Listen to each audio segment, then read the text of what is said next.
What up, dudes? It's Gaz, and welcome back to the Warframe video. So we're going over this week in Warframe. We're going over the entire weekly reset, and yeah, we're about 13 days away from tennocon. It's the last full week until tennocon starts on July 20th. And that being said, there's not a whole lot of new things going on in Warframe. We still have the Belly of the Beast event going on right now, and that's going to be going for about 10 more days. So it'll stop right before tennocon. But yeah, if you want to grind out your Energizes, your Avengers, etc., you still got a little bit of time to grab it. And also, we are not on the level 3 ephemera. We will get the level 3 ephemera later in the week. So let's get right into this stuff. But before we do, make sure you sub this channel. We do daily video uploads. We've been doing a lot of the First Ascendant videos recently. And we'll have a First Ascendant criticism video probably on tomorrow or Tuesday. So if you don't like the First Ascendant, you might like that video at least. So let's get right into the Warframe weekly reset stuff, though, at Teshin. And last week, my thing at Teshin didn't reset. So let's hope that it actually reset for me this week. Okay, it did. Unlike last week, where it didn't give me the endo, we have a Rifle Riven mod at Teshin for 75 skill lessons. Maybe get a Riven for that new Evensong bow. Or maybe hold on to it for the tennocon drop for the AX-57 rifle. Because yes, if you hold a Riven from now until when the tennocon thing comes out, it could be a Riven for the newest weapon. Alright, moving on to the Dorma Zone for our first stuff here.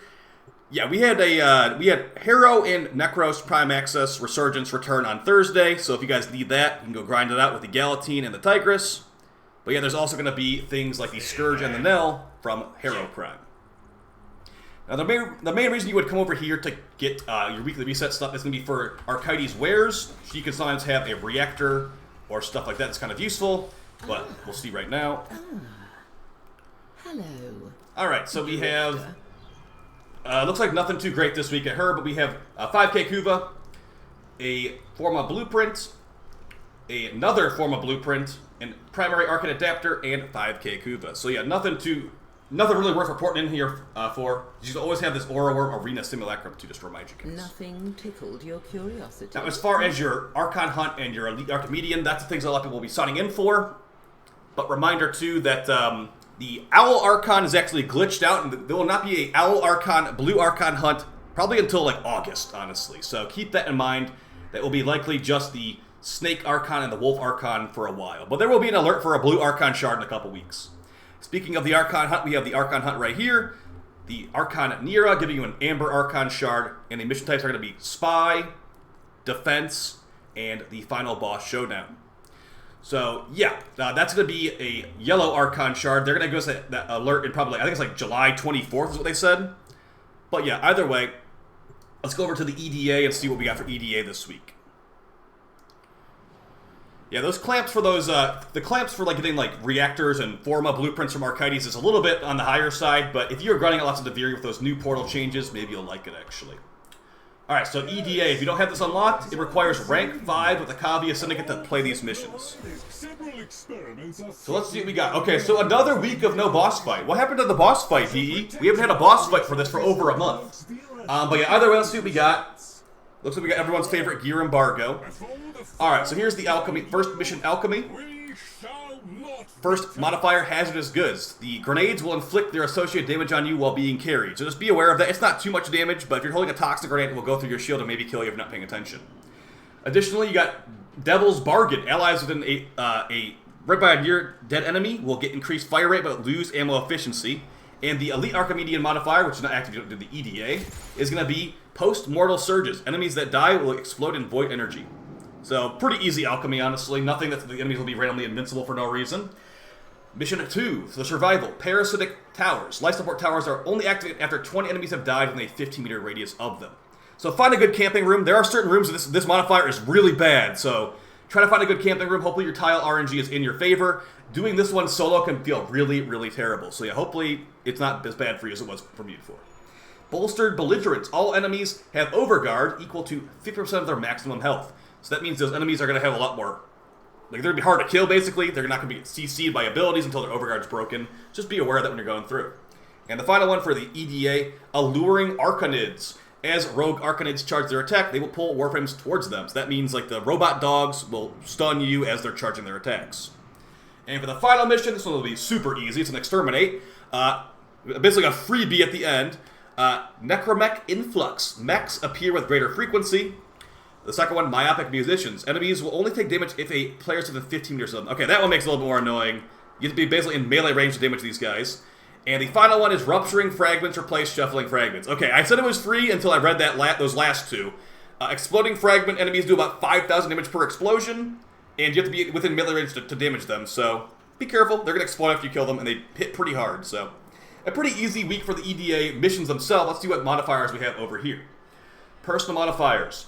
Energy Exhaustion. Lose 2 energy per second for each enemy within 10 meters of you. Okay, so you're going to be pretty much draining energy constantly on that last one. Ammo Deficit. Ammo restores by drops and gear is reduced by 75%. Okay. Gear Embargo. My least favorite modifier.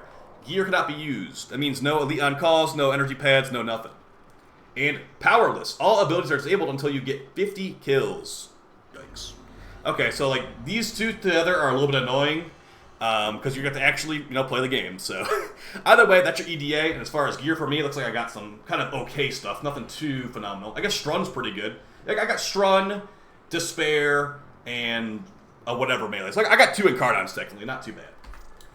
Alright, moving on to the circuit and the Nightwave stuff. Let's go over what we have for this week. And yeah, that EDA, guys. Oh, I didn't check Bird 3 Shard. Whoops. Yeah, let's go check out Bird 3 Shard before we go over the EDA stuff, because if you haven't played for a while, call missions are no longer really a thing. Like, they exist, but there's not really much reason to do them. The Shard that Call used to have is at Bird 3 now for 30,000 reputation. If you do that mission I was just showing you, the EDA, you get 15,000 reputation. And if you do a Netrocell after that, you get 5,000 reputation. So if you do EDA and then 3 Netrocells, you get 30,000 rep, enough to buy this Shard from Bird 3. It's a red Shard from Bird 3. So yeah, it looks like a pretty easy EDA, actually. Besides, like, maybe that last one where it's, like, melee range, exploding enemies. That could be a little bit annoying for some players, including me. But it shouldn't be that terrible. Alright, let's move on to the circuit. So let's start off with the normal path circuit stuff. And as far as frames, we got Ivara, Inaros, and Titania. Really gonna be up to you. Titania and Inaros do have quests. But a lot of people think the Inaros quest is pretty annoying. But yeah, Ivara comes from spy missions, and this is a pretty low drop rate from spy missions to get her. So I'd say, pick whichever one you want, really. Like the quest frame, spy frame. Maybe you don't hate spy missions like some people. Some people like spy missions. I like them personally, but it can be pretty hard to get her to drop. So I'd probably say go for Ivara here. Although Inaros wouldn't be a terrible idea either. Okay, so if you want guaranteed Ivara parts, you got them this week. Let's move on to the Steel Path now. Look at what Incarnons we got. Okay, so this is the week 2. So these are always purchasable from Cavallero for Platinum, and they will never change. They'll always be at Cavallero for Platinum, these ones. But as far as the other stuff, if you haven't played in a while, you got Kuva and some Riven mods as options instead of Incarnons, if you prefer that. But let's do a review of all these Incarnons real quick. Okay, Boar Incarnon. This thing is going to be a Heat Beam on the Incarnon form, and the primary form of it is a shotgun, like a generic shotgun with really good stats. The top tier Incarnons give you a ton of status chance or a ton of crits, and crit damage too, crit chance and crit damage. So this thing is pretty versatile and pretty powerful. I do highly recommend this one. And also the Boar Prime is full auto. Remember, there's the full auto setting now for guns, so even the Boar Normal is full auto nowadays. So yeah, you can do the Boar Normal or the Boar Prime for this thing and hit really, really hard. Great option for sure. Probably the best option this week, honestly. Really powerful shotgun. For the Gamma Core Incarnon, this thing might be a little bit better now that we have the cold changes, but it has the Incarnon form is a vortex, an exploding cold vortex that is pretty okay damage-wise, but it's not really like the main focus of this. The beam weapon on this thing can hit pretty hard, but again, it's also not chaining. So this thing is very, very niche. It's the Synoid Gamma Core can give you like energy restore, but not a ton of it. So it's a magnetic beam basically. At least the magnetic got buffed. With the buff, this might be better, but it's still like a single target beam with an Incarnon form that doesn't really do a whole lot. Top tier Incarnons give you more status chance or crits, but it's pretty okay. I don't dislike it. On-Q Incarnon, this is one that definitely got buffed a lot after it came out. It came out and it was like terrible, and they like reworked it afterwards. After doing a slide attack, guaranteed slash procs every attack after that slide attack for like 6 seconds. That means on heavy attack, it's double slash proc guaranteed, because scythes usually do a guaranteed slash. Now we got a second guaranteed slash, and hitting really hard. So yeah, since you have a guaranteed slash, you can go all in on the crit, and it doesn't really matter. And it's pretty powerful, but again, it's just a generic scythe, and you have to do slide attacks every so often, so pretty annoying to use, but powerful nonetheless. The Gorgon Incarnon is a auto rifle. The Incarnon form has a delayed explosion. Like, it's still a full auto, but it's a delayed explosion, full auto, like, rocket launcher, kind of. I made it sound a lot better than it actually is. This thing is really not that great. But if you want to try an auto rifle that has an interesting Incarnon form, go for it. It's very impact-focused. And now that we got the armor or the armor changes for enemies, armor strip's not as needed, so maybe even try it out there, too. But yeah, as far as the Incarnon perk, it just makes it have, like, double explosions, basically. And for the final Incarnon this week, we got the Angstrom Incarnon. This thing is a rocket launcher pistol that, when in Incarnon form, will become a rapid-fire fireball launcher that can hit really fast and hard, and lots of crit, too. This one's actually really good, but I'd only recommend really using on the Prisma Angstrom. The Prisma Angstrom has a lot better stats. The Incarnon form can actually shred high-level enemies really quickly, and the Incarnon tiers are very nice up here, giving you increased crit chance and crit damage. Some of the other ones are pretty good, too, giving you reload speed and a ton of base damage, honestly. So as far as your best options this week, I think the best options are going to be Boar and Angstrom. But if you already have a good shotgun that you like or a good pistol you like, the Anku's pretty good. But honestly, guys, I think the Angstrom and the Boar are the best ones this week. The other three are kind of like, you know, they're the second place ones. Like, you get these after you have these two. But if you already have those two, go for Anku and then like either Gamma Core or Gorgon, I guess. But Anku is definitely underrated for sure. So hope you guys found that one helpful. As far as the Nightwave, the Nightwave has been over for me for a couple weeks because I've got the level 30 stuff. But let's go ahead and see what we have this week as far as challenges. Alright, Loyalty. Gain 5,000 standing across all syndicate factions. Super easy. It's like basically, it would be harder to not do this than to actually do this one because you get syndicate rep from almost everything in this game. Kill 100 mechs, or kill 100 enemies as the mech. Killing 100 mechs would be kind of excessive, but yeah, kill 100 enemies as your mech. Pretty straightforward. There's actually free mechs that can be given to you on the Daimos open world too. Just like no mods on them, but they can get the job done. First Elite Weekly.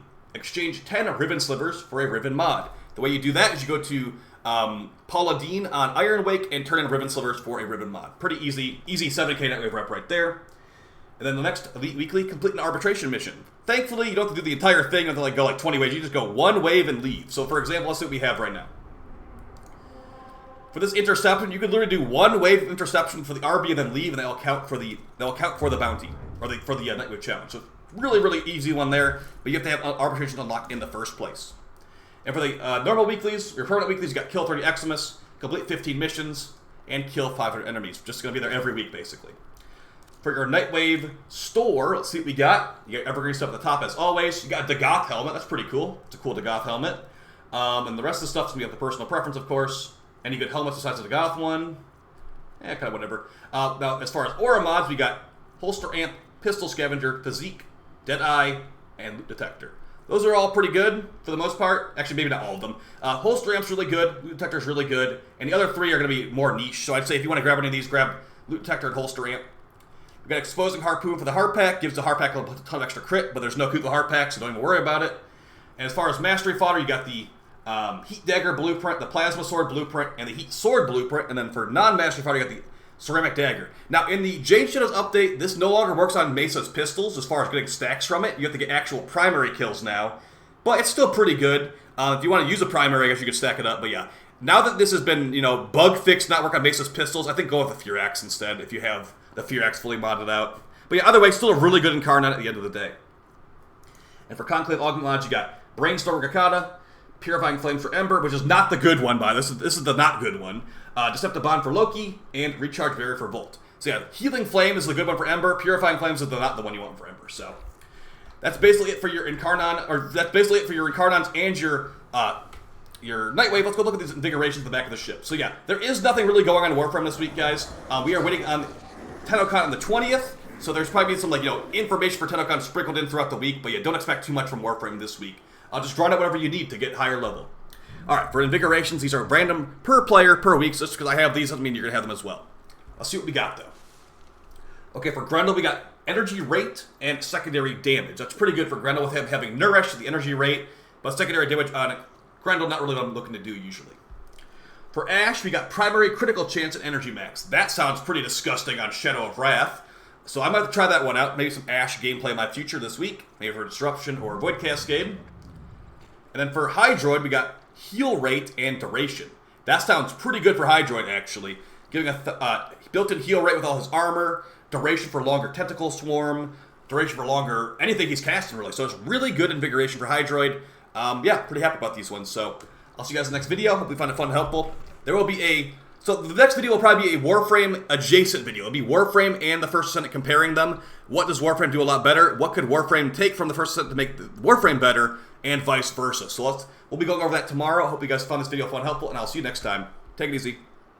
Bye.